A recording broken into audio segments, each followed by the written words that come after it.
साल 2018 में रवि शास्त्री और विराट कोहली ने एक ऐसा पेड़ लगाया भारतीय क्रिकेट में जिसकी शाखाओं में ढेर सारे तेज गेंदबाज नजर आते थे। लेकिन आज न्यूजीलैंड दौरे पर जब हम नजर डालते हैं तो सिवाय उमरान मलिक के हमें कोई भी ऐसा तेज गेंदबाज नजर नहीं आता। मैं तेज पे ज्यादा फोकस इसीलिए कर रहा हूँ ताकि एक समय ऐसा था साल 2018 के बाद से कि एक ऐसा पूल हमें नजर आता था या एक ऐसी फैक्ट्री नजर आती थी जिसमें 140 प्लस तेज गेंदबाज हमें देखने को मिलते थे। अब क्योंकि दूसरा वनडे मैच बारिश की वजह से धुल गया तो हमने सोचा कि क्यों ना उस बंद पड़ी फैक्ट्री पर बातचीत की जाए, उस फैक्ट्री पे बातचीत की जाए जिससे शायद ताला लग जाएगा आने वाले समय में। क्योंकि इंजरी की वजह से हो चाहे ज्यादा मैचेस ना मिल पाने की वजह से हो, ये तेज गेंदबाज भारतीय क्रिकेट में तितर बितर होते जा रहे हैं, यानी कि गुमशुदा से होते जा रहे हैं। कुछ दिन पहले राजकुमार सर ने भी ये सवाल उठाया था कि आखिर वो तेज गेंदबाज गए कहाँ, और वहीं से शायद मुझे ये लाइन मिली कि हम बातचीत करें उस पेड़ के बारे में जो बहुत फला फूला 3 साल तक, लेकिन उसके बाद नया टीम मैनेजमेंट, नया कप्तान, नया कोच, और वो उस पेड़ को ना पानी दिया गया, ना उस पेड़ के फल की रक्षा की गई। नतीजा ये है कि आज हम एक अदद अच्छा तेज गेंदबाज ढूंढने की कोशिश में लगातार लगे हुए हैं, और ये कोशिश अब दोबारा से नाकाम होती नजर आ रही है। आखिर बड़ी वजह क्या है, क्यों हम उस पेड़ को बचा नहीं पा रहे, उसकी शाखाओं को हम मजबूत क्यों नहीं कर पा रहे, इन सभी मुद्दों पे बातचीत करेंगे। हमारे साथ पूर्व क्रिकेटर रितेंद्र सिंह सोढ़ी हैं, हमारे साथ राजकुमार सर हैं, विराट कोहली के कोच, और सबा करीम पूर्व क्रिकेटर और सिलेक्टर हमारे साथ हैं। और ये बड़ा गंभीर विषय है जिस पे आज बातचीत करेंगे, क्योंकि एक समय ऐसा था जब पाकिस्तान की पेस बॉलिंग फैक्ट्री ऐसा लगता था हिंदुस्तान शिफ्ट हो रही है, लेकिन अब तो ऐसा लग रहा है कि इस फैक्ट्री में ही ताला पड़ रहा है राजकुमार सर। क्योंकि एक इतना बड़ा पूल नजर आता था 2018 के बाद से कि लगभग हर मैच के बाद हमें लगता था कि हमारे पास ढेर सारे तेज गेंदबाज हैं जो 140 150 प्लस डाल सकते हैं। लेकिन आज हालात ये ऐसे हैं कि अर्शदीप सिंह, भुवनेश्वर कुमार, शार्दुल ठाकुर, दीपक चहर के इर्द गिर्द हम सीमित रह गए हैं।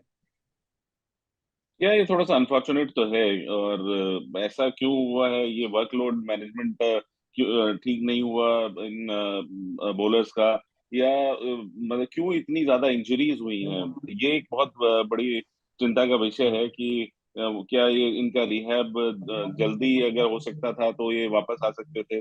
तो इस एकदम से ऐसा मतलब हुआ है कि बॉलर्स एकदम आपको कम दिखाई देने लगे। एक टाइम पे काफी सारी हम्म। चॉइसेस नजर आ रही थी, लेकिन अनफॉर्चुनेटली अभी गिने चुने बॉलर्स ही आप देख सकते हैं जो बिल्कुल फिट हैं और जो तैयार हैं देश के लिए खेलने के लिए। तो यही मेरा वो है, मेरा भी यही सवाल है राजीव कि ऐसा क्या हुआ है कि एकदम से वो सारे फास्ट बॉलर अब दिखाई नहीं दे रहे, जो एकदम एक पूल नजर आ रहा था 9-10 फास्ट बॉलर्स का। हम्म। सवा भाई, क्या आप रीजन देख रहे हैं? 2018 में एक ऐसा पेड़ लगाया रवि शास्त्री, और विराट कोहली की अगुवाई में उनको तेज गेंदबाज चाहिए थे, उनकी डिमांड थी कि जो बहुत रफ्तार के साथ आके गेंदबाजी करें। और हमें तेज गेंदबाज मिले भी, एक बड़ा पूल हमारे सामने था। लेकिन सडनली अब हम नजर डालते हैं आज की मैच की, अगर हम बात कर ले जो बारिश की वजह से धुला, अगर शार्दुल ठाकुर का रिप्लेसमेंट आया दीपक चहर, चलिए वो स्विंग गेंदबाज है, लेकिन रफ्तार तो वही 130-135 वाली है, जो बहुत बड़ा कोई इम्पैक्ट नहीं डालने वाली है। उमरान मलिक ने दिखाया पहले मैच में कि क्या कुछ वो इम्पैक्ट डाल सकते हैं अपनी रफ्तार से। ये पेस बॉलिंग फैक्ट्री पे ताला लगने वाला है, कैसे आप देख रहे हैं, क्या माजरा लग रहा है पूरा ये? मुझे तो ये राजीव के लगता नहीं कि ताला लगा है। बहुत कुछ जी। निर्भर करता है चयनकर्ताओं और टीम मैनेजमेंट के ऊपर कि वो किस तरह के पेस बॉलर की तलाश कर रहे हैं। और ऐसी बात नहीं है कि हमारे पास यंग पेस बॉलर्स नहीं है जो 140 हम्म। 145 किलोमीटर प्रति घंटा से गेंदबाजी नहीं कर रहे हैं। मैं मानता हूं कई ऐसे बॉलर्स हैं जिनकी गति 140 प्लस है जो इस समय इंजर्ड है। प्रदीप कृष्णा, उनकी क्या क्या फिटनेस लेवल है यहाँ पर कहना बड़ा मुश्किल है। एक और पेस बॉलर है आवेश खान, वो इस समय टीम से बाहर है। उसके साथ साथ नवदीप सैनी इस समय दिल्ली के लिए खेल रहे हैं, वो एक समय 140 145 डाल रहे थे।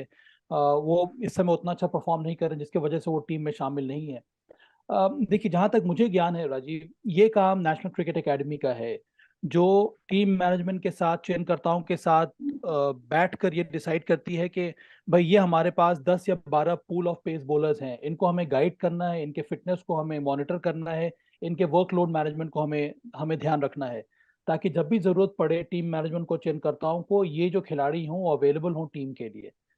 अब इसमें क्या किस कारण से हमें नजर नहीं आ रहा है ये कहना इस समय बड़ा मुश्किल है। पर मुझे लगता है कि हमारे पास एक नई पीढ़ी पेस बॉलर्स की तैयार है राजीव, जो अभी भी हम्म। 140 प्लस डाल रहे हैं। और डोमेस्टिक क्रिकेट में जो हम लोगों ने देखा है, जहां तक मुझे खबर आ रही है, जो नहीं तो मैंने क्या देखा सवा है। भाई जरूरत बदल गई है? विराट कोहली, रवि शास्त्री की डिमांड्स कुछ और थी, रोहित शर्मा और राहुल द्रविड़ की डिमांड्स कुछ और है। क्या ये एक बड़ी वजह आपको लगती है कि पेस बॉलर्स की अचानक, जो इतना ज्यादा लाइमलाइट में थे भारतीय पेस बॉलर्स, सडनली वो लाइमलाइट खत्म हो गई? देखिए, वो एक बहुत बड़ा कारण हो सकता है राजीव, के जी। कई बार कंडीशंस के हिसाब से हम टीम चुनना चुनना शुरू कर देते हैं। भारत को ये लगने लगा कि अगर स्विंग बॉलर्स अगर आपको चाहिए, तो फिर आपको पेस उस गति के पेस बॉलर की जरूरत नहीं है। और ये टीम मैनेजमेंट और चयनकर्ताओं का निर्णय होता है कि टीम मैनेजमेंट किस तरह की दिशा के साथ जाना चाह रही है। तो आपने सही कहा कि पिछले हाँ। 6-8 महीने में ये परिवर्तन हम लोगों ने देखा है। ये मानने हम लगे कि ऑस्ट्रेलिया में, या फिर उसके पहले जो हम लोग बायलेटरल एंगेजमेंट खेल रहे थे, वहां पर इंग्लैंड गए हम, वहां पर स्विंग बॉलिंग का से मदद मिल रही, तो हमें ये लगने लगा कि हमें नई बॉल से ऐसा बॉलर चाहिए जो बॉल को हवा में हम्म। तैराए, जो स्विंग कराए, जिससे हमें विकेट मिले। और उस वजह से मुझे लगता है कि ये बहुत बड़ा चेंज देखने को मिला है। अभी भी जैसे कि मैंने कहा, अभी मुझे लगता है कि टीम मैनेजमेंट की सोच ये होगी कि हमें पेस बॉलर्स की जरूरत है जो 140 प्लस बॉलिंग करें। कई ऐसे यंग पेस बॉलर्स हैं, ये मैं फ्रेश पूल के बारे में बोल रहा हूँ, जो तैयार खड़े हैं हम्म। अभी भी टीम में आने के लिए। रितेंद्र, आप कैसे देख रहे हैं? एक पेड़ लगाया गया 2018 में, भारतीय पेस बॉलर्स पूरे वर्ल्ड पे छा गए, अगले 3 साल तक डोमिनेट किया इंडियन टीम ने, और बड़ी वजह थे कि हमारे तेज गेंदबाज बहुत अच्छा कर रहे थे हर कंट्री में जाके। सडनली ऐसा क्या हो गया? पेड़ को पौधे, जो पौधा जो पेड़ बन चुका था, उसपे पानी डालना बंद कर दिया गया, या जो शाखाएं निकल रही थी उसको सही तरीके से नर्चर नहीं किया गया कि वो उनमें से जो फल मिलेगा उससे इंडियन क्रिकेट को फायदा हो? क्या आप देख रहे हैं रीजन ये? क्या बदलाव जो इंडियन क्रिकेट में है उसमें कहीं तेज गेंदबाज पिछते हुए चले जा रहे हैं? जी हाँ राजीव, देखिए अगर हम बात करें पिछले कुछ दिनों की, जब हम इंडिया न्यूज पे शो करते थे, और साबा देखिए हमेशा से ना जो नाम गिनने में बहुत एक्सपर्ट है, इनको नाम याद रहते हैं। आप नीदरलैंड्स की टीम की बात कर लीजिए, इनको 11 नाम याद होंगे और मुझे तो एक दो भी याद नहीं रहते हैं। लेकिन जब ये चल रहा था ना राजीव, फास्ट बॉलर्स का, तो साबा भी नाम भूल रहे थे गिनना। इतने बॉलर्स आ रहे थे जैसे फैक्ट्री लगी हुई थी। हाँ। आप सही कह रहे हैं। एक समय लगा कि ये तो पूल इतना बड़ा हो गया है कि हमें शायद कभी मुश्किल ही नहीं होगी फास्ट बॉलर ढूंढने में। एक इंजर्ड होगा या निगल होगी, दूसरा आ जाएगा। लेकिन अब क्या है, अगर एक को किसी को निगल होती है, दूसरा तैयार ही नहीं है, दिख ही नहीं रहा है। So that is where I think we have faltered. तो अब उसकी जरूरत है। और जैसे अगर आप कहें, अगर विराट, आप रवि की बात कर रहे हैं, या रोहित और राहुल की बात करें, कोई भी देखिए टीम मैनेजमेंट हो, कोई भी कप्तान हो, आपको अच्छा फास्ट बॉलर चाहिए जो गति से डाले। अगर आपके पास ऐसा हम्म। बॉलर है, तो definitely as a captain you can't be more happy. तो जी हाँ, अब रोहित के लिए मुश्किल है, राहुल के लिए मुश्किल है। क्यों? क्योंकि ऐसा बॉलर नजर नहीं आ रहा है। तो अब कैसे ढूंढेंगे आप? यू गॉट टू, हम्म। जैसे अभी साहबा ने कहा, देखिए डोमेस्टिक क्रिकेट में बॉलर्स हैं। आप यंगस्टर्स की बात करें, यूपी के एक अंडर 19 बॉलर हैं, नमन तिवारी, बहुत जबरदस्त गेंदबाजी करते हैं। वरुण सिंह हैं, झारखंड से आते हैं, अंडर 19 है। तो नाम काफी हैं, लेकिन they have to really perform well. इनके पास गति है। और पर राजीव देखिए, फास्ट बॉलिंग में यू गॉट जी। To be tremendously fit. पर अगर आप फिट पर नहीं है, आप देखिए कुछ देर के लिए आते हैं, फिर आप फेड अवे हो जाते हैं। तो fitness has to be really worked on. पर जी राजीव, जी, अभी भी सवा भाई बहुत कुछ सारे कह रहे थे। प्लेयर्स हैं, अभी भी बहुत सारे पेस बॉलर्स हैं।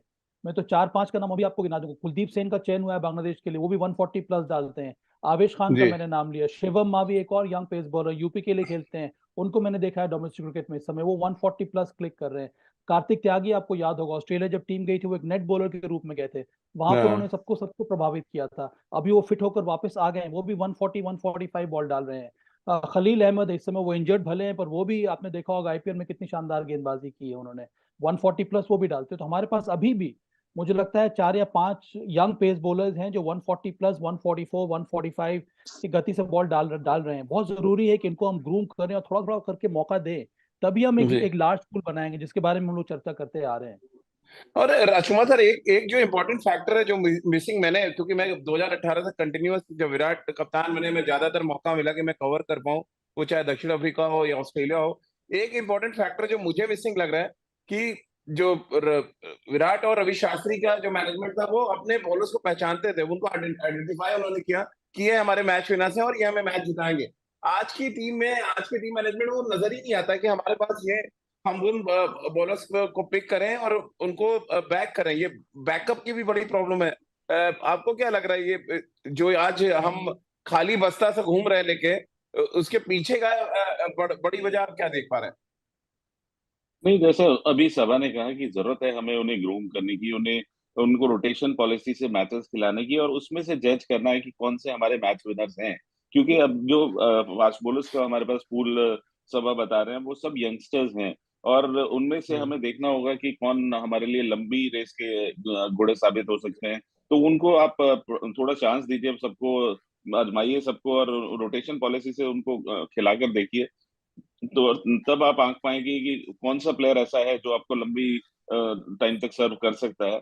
और मुझे लगता है कि इसमें बहुत ज्यादा हम्म। परेशानी नहीं होनी चाहिए, क्योंकि अब ऐसे भी भारत दो दो टीमें फील्ड कर रहा है, एक न्यूजीलैंड में खेल रही है, एक बांग्लादेश में खेल रही है। तो अगर दोनों टीमों में चार चार फास्ट बॉलर होंगे लेकिन तो दिक्कत हम तो मुझे उनका। वहीं आ रही है ना राजकुमार सर, आप कह रहे हैं बांग्लादेश एक टीम जा रही है, न्यूजीलैंड खेल रही है, बट गेंदबाज कोई नजर नहीं आ रहा है उस टाइम पर।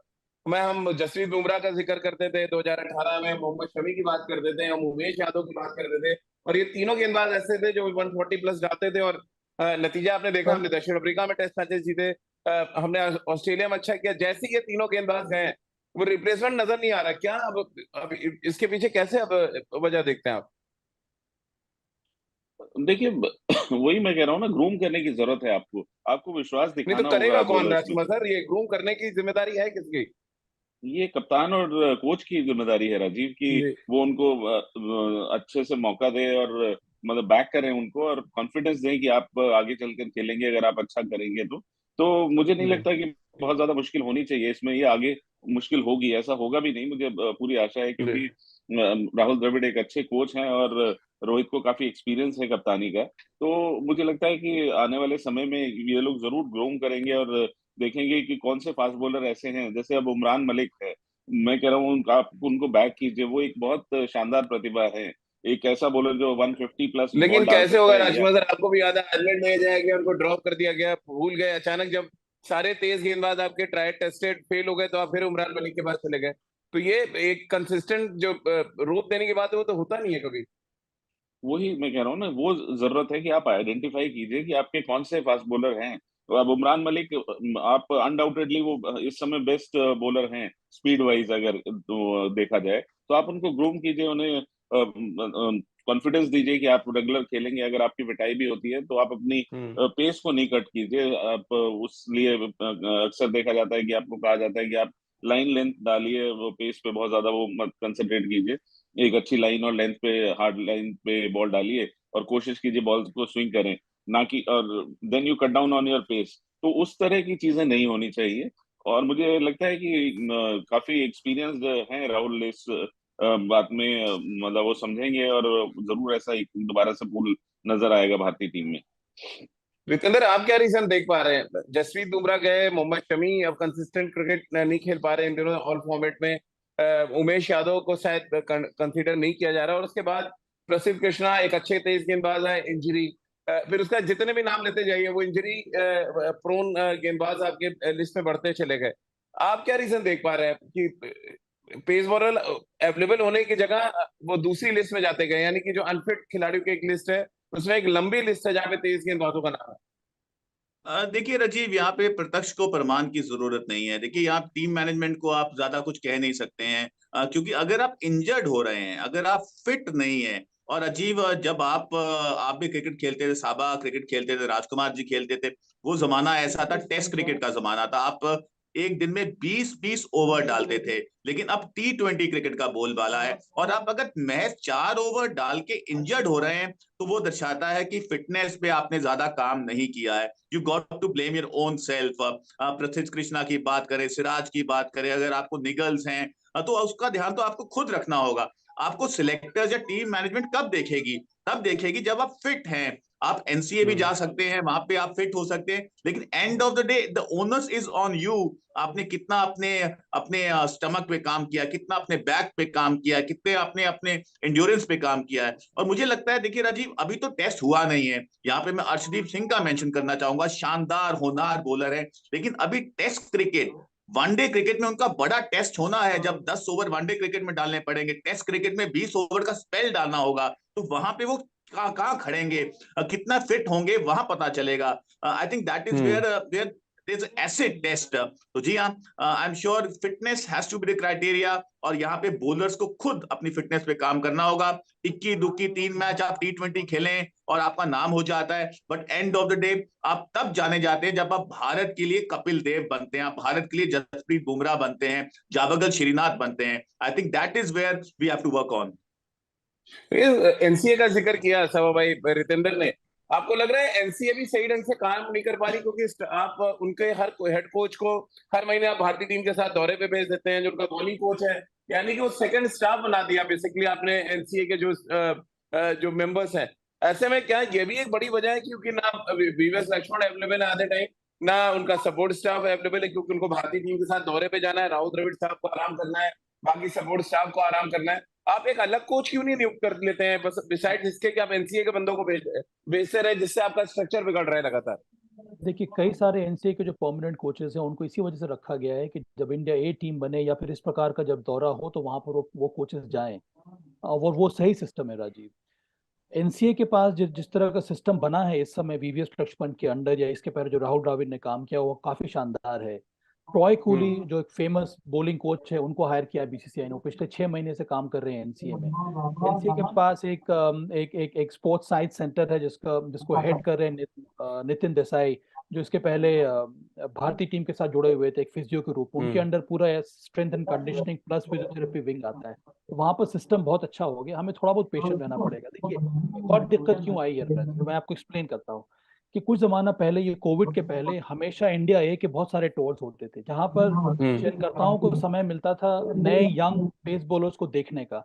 ये कोविड के वजह से ज्यादा इंडिया ए टूर शुरू हुए नहीं है। अभी हाल में पहला सीजन रहा है जब इंडिया ने न्यूजीलैंड के विरुद्ध घरेलू श्रृंखला खेली थी इंडिया ए की, तो अब वो सिलसिला शुरू हुआ है। अब पहले हफ्ते में मुझे लगता है कि इंडिया ए टीम बांग्लादेश ए टीम के साथ खेलने जा रही है। तो अब फिर से वो एक प्लेटफॉर्म रहेगा जहां हमारे यंग पेस बॉलर्स को मौका मिलेगा परफॉर्म करने का, चयनकर्ताओं को मौका मिलेगा इनको देखने का डिफरेंट कंडीशन।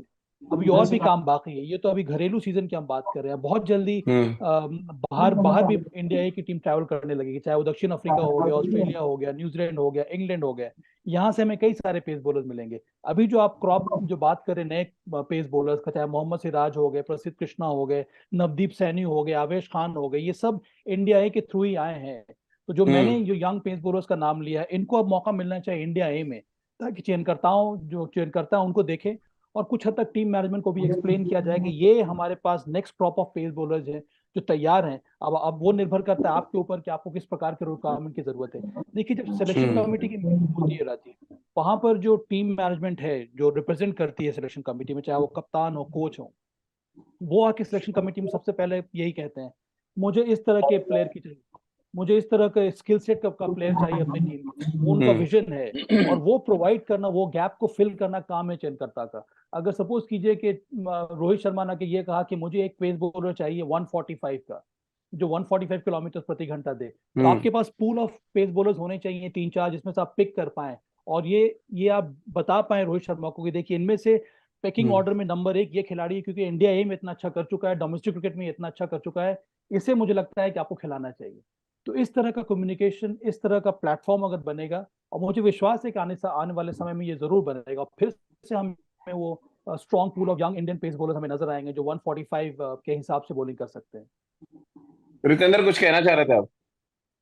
देखिए राजीव, आपने एनसीए की बात की है। मुझे लगता है NCA is at the moment the best thing which has happened to Indian cricket, क्योंकि अगर आपको निगल है, इंजरी है, आप वहां जा सकते हैं। अभी साबा ने बात की, वहाँ स्पोर्ट्स साइंस का वहाँ सेंटर है, बहुत काम हो रहा है वहाँ पे। मुझे ऐसा लगता है जब हम इंजर्ड हुए थे 2 साल लग गए वापसी करने में। अगर एनसीए उस समय होती तो शायद हम 2-3 महीने में वापस आ जाते। So that is where that's a good part. But again, आप एज अ प्लेयर आपने कितना काम किया है। साबा इंडिया ए टूर्स की बात करें, बिल्कुल वहां से आपको बॉलर्स मिलेंगे, but then the problem is you don't have to break down हो रहे हैं हमारे बॉलर्स। वो क्यों हो रहे हैं? क्योंकि फिटनेस कहीं ना कहीं वहां पे कमी पेशी नजर आ रही है। ज्यादा काम नहीं किया है, लंबे स्पेल्स नहीं डाले हैं। T20 क्रिकेट पे तवज्जो आप दे रहे हैं, अच्छी बात है, but end of the day you got to dream of that test cap जब आप टेस्ट क्रिकेटर बनते हैं। तो मुझे लगता है अगर आप वैसे सोचेंगे, बहुत काम करेंगे, अपनी मेहनत करेंगे, फिटनेस करेंगे, आई एम श्योर जो पूल हम जिसकी उम्मीद कर रहे हैं वो पूल बहुत जल्दी हमें मिलेगा। और कहीं ना कहीं अगर हम ब्रेक डाउन यानी फिटनेस की बात कर रहे हैं राजकुमार सर, तो कहीं ना कहीं फेथ की भी बात होनी चाहिए कि फिटनेस और फेथ आपस में जुड़ा हुआ है। आज की मौजूदा टीम मैनेजमेंट की बात करें, उनका जो फेथ है वो एक्सपीरियंस की तरफ है। उनको भुवनेश्वर कुमार चाहिए, उनको मोहम्मद शमी चाहिए, उनको रॉ पेस नहीं चाहिए। विराट के टाइम में था, उनको रॉ पेस चाहिए था और रॉ पेस उनको मिला और हमने बाहर जाके मैचेस भी जीते। क्या ये फेथ भी एक बड़ा मुद्दा है फिटनेस के साथ साथ, कि टीम मैनेजमेंट का फेथ भी होना बहुत जरूरी है पेस बॉलर्स के साथ? देखिए, खाली पेस बॉलर्स के साथ ही नहीं राजीव, फेथ और या ट्रस्ट जो वर्ड है वो एक दूसरे के साथ बहुत जरूरी है। और ये टीम मैनेजमेंट का काम होता है कि आपके कोच और आपके कप्तान को आपके ऊपर कितना भरोसा है। और ये हमेशा होता है कि आपको किसी भी कप्तान का कुछ फेवरेट प्लेयर्स होते हैं, वो फेवरेट इसलिए होते हैं कि उसको लगता है कि ये मुझे मैचेस जिता सकते हैं।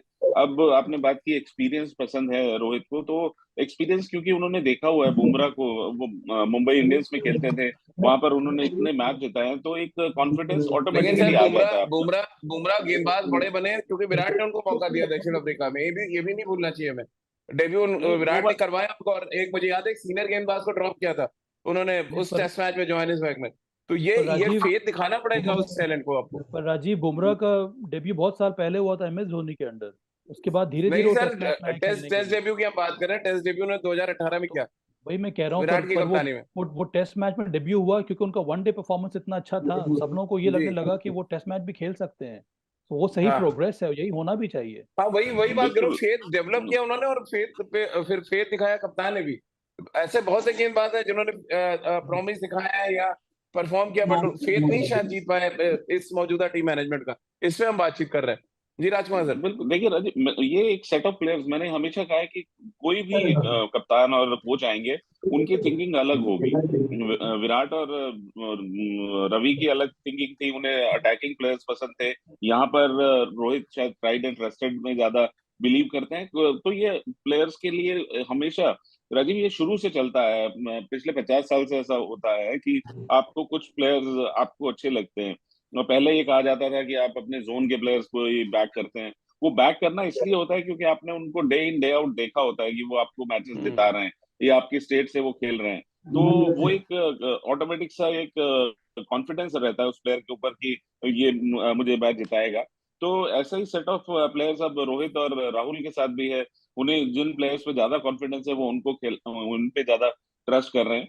तो ये हमेशा से रहेगा कि कुछ और हर टीम मैनेजमेंट की सोच हमेशा अलग होती है। और ये अच्छा भी होता है कि कई बार जो चेंजेस होते हैं, हम एक ही चीज पे चले आ रहे होते हैं, नई मैनेजमेंट आती है, वो नए तरीके से सोचती है, और कई बार उसके रिजल्ट्स अच्छे भी आते हैं। बिल्कुल ना सभा भाई, एक और रीजन बड़ा दिख रहा है जो पिछले 3 सालों में गिरावट आई कि जो आज के दौर में हम उन गेंदबाजों की तरफ ज्यादा देखने लगे जो बैटिंग अच्छी करते हैं। हम रॉ पेस की तरफ नहीं गए। हमने ये नहीं देखा कि ये गेंदबाज जो है आपका कितना मैच में इफेक्ट डाल सकता है। आप ये देखने लगे टीम बनाने से पहले कि बैटिंग में क्या कंट्रीब्यूशन देगा। ये भी एक बड़ा रीजन आप मान रहे हैं जिसकी वजह से आज के दौर में शार्दुल ठाकुर भी चल जा रहे हैं, दीपक चहर भी चल जा रहे हैं, बनस्पत इसके कि एक रॉ पेस वाला जो अच्छी गेंदबाजी कर सकता है, जो आपको मैचेस जिता सकता है, शायद वो साइडलाइन हो जाता है।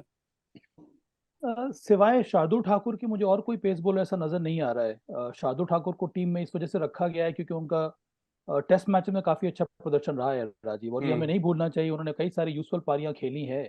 और जिस हाँ प्रकार की बिल्कुल। टेस्ट टीम हमने डेवलप की है उसमें शार्दुल ठाकुर का बहुत बड़ा हाथ रहा है। ऑस्ट्रेलिया में हम हम्म। नहीं जीत पाते अगर शार्दुल ठाकुर को उस प्रकार का कंट्रीब्यूशन नहीं नहीं रहता। अब जी ये अंत में निर्भर करता है टीम मैनेजमेंट चयनकर्ताओं के ऊपर कि वो अलग अलग फॉर्मेट में किस तरह के कॉम्बिनेशन के साथ हम मैदान में उतरना चाहते हैं। इसके बारे में हम लोगों ने चर्चा भी की है कि हमें ये लगता है कि 5 आपको रेगुलर बॉलर्स चाहिए, अटैकिंग बॉलर्स चाहिए। टीम प्रेफर करती है नंबर 7 नंबर 8 पे कुछ ऐसा होना चाहिए जो जो थोड़ी बहुत बैटिंग भी कर ले।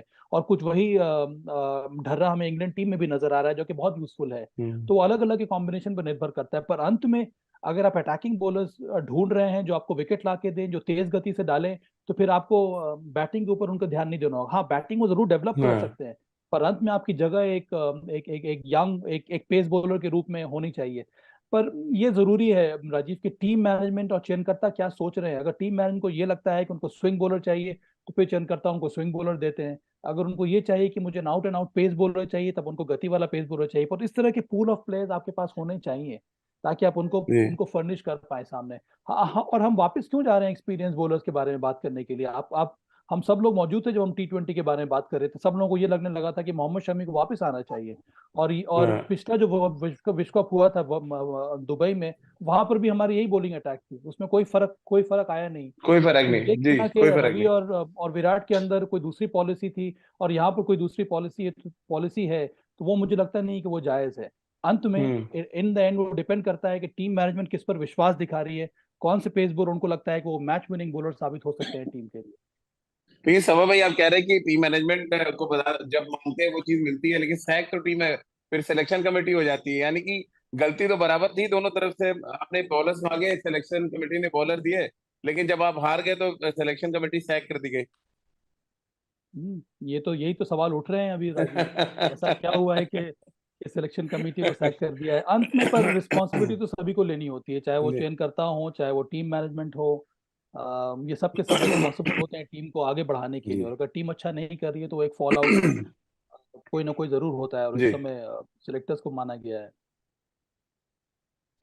रितेंद्र, चलते रहते आपको आपको क्या लगता है कि बैटिंग की डिमांड बॉलर्स से ज्यादा बढ़ गई, इस वजह से थोड़ी सी असर पड़ा रॉ पेस बॉलर्स पे जो बैटिंग शायद उतनी अच्छी नहीं कर पाते, इसलिए लाइमलाइट से थोड़ा दूर हो गए? देखिए राजीव, बॉलर का जो अस्तित्व है टीम में वो तो बॉलर ही होता है। जो बॉलर आपको मैच जिता सकता है वो शायद ऑलराउंडर वैसा नहीं कर सकते हैं। अगर आप बल्लेबाज देख रहे हैं बॉलर में, then it has to be allrounder, it has to be Hardik Pandya, Shardul Thakur. लेकिन अगर आप रॉ बॉलर देख रहे हैं, जसप्रीत बुमराह की हम बात करें, अर्शदीप की बात करें, देखिए वहां पे भी आपको आइडेंटिफाई करना होगा टीम कॉम्बिनेशन क्या चाहती है। आपको ऑलराउंडर चाहिए, आपको बॉलर ऐसा चाहिए जो बल्लेबाजी नीचे आके कर सके, जैसे दीपक चहर हैं। तो वहां पे again it's all on team management कि उनकी डिमांड क्या है। तो हम सब उम्मीद कर रहे हैं राजीव, देखिए पूल तैयार होना बहुत जरूरी है, क्योंकि आपको डिफरेंट कंडीशंस में डिफरेंट बॉलर्स चाहिए, डिफरेंट ऑलराउंडर्स चाहिए। तो अगर आपके पास पूल रहेगा, आपको पता है 3-4 लोग हर कैटेगरी में मौजूद है, तो उतना ही सिलेक्टर्स के लिए और टीम मैनेजमेंट के लिए आसान रहता है। चलिए, बहुत बहुत शुक्रिया रितेंद्र आपका, राजकुमार सर आपका और सभा भाई आपका हमारे साथ जुड़ने के लिए। तो साल 2018 में जो पेड़ लगाया गया उसको पानी डालने की जरूरत है, और हम सब उम्मीद कर रहे हैं कि रोहित शर्मा और राहुल द्रविड़ इस पेड़ को पानी देंगे, ताकि दोबारा से हमें अच्छे और तेज फास्ट बॉलर्स मिले जो भारतीय क्रिकेट की लंबी समय तक सेवा कर सकें। तो आज की हमारी इस विशेष चर्चा में फिलहाल इतना ही।